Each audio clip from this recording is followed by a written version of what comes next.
after you surround yourself with people who are assets, after you pray to seek assistance. Thirdly, here it is. He says, your past will give you assurance. He says, we were in a mess. The armies were approaching.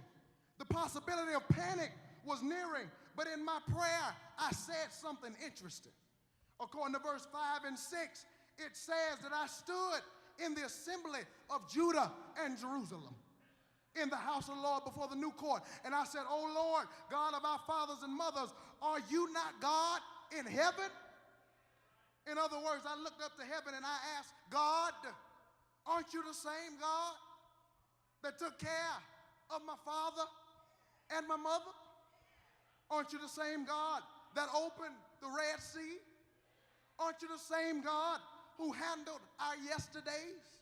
Aren't you the same God who helped David versus Goliath?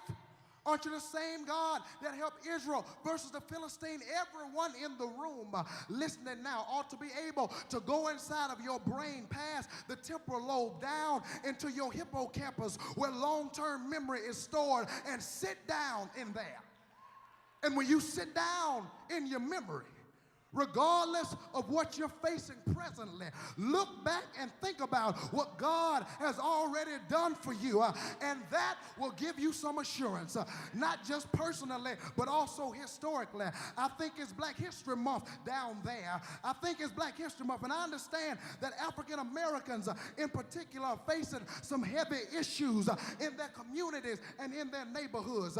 And I just want you to remember the God of your ancestors, the strength of your ancestors. You are a strong people, and you must remember that God don't make no junk.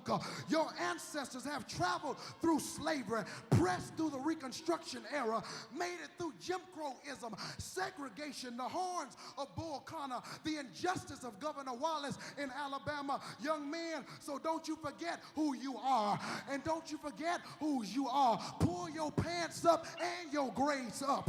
Pull them up, pants on the ground, pants on the ground, looking like a fool with your pants on the ground. Young men, you are African princes. Young lady, you are a beautiful princess and queen. Oh, if young people could only look back at their historic past. Look back.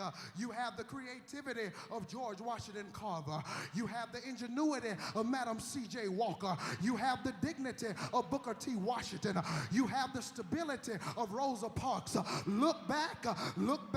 You have the integrity of Frederick Douglass, the tenacity of Wilma Rudolph, the humility of Dr. Charles Drew, the mentality of W.E.B. Du Bois. Look back.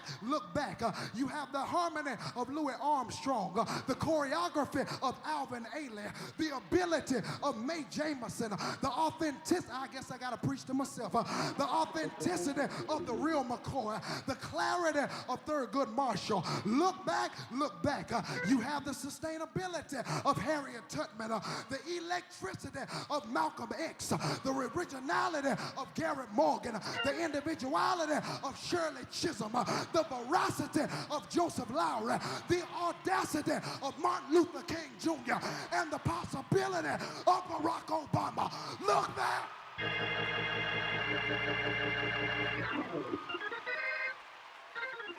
And here's what they're saying.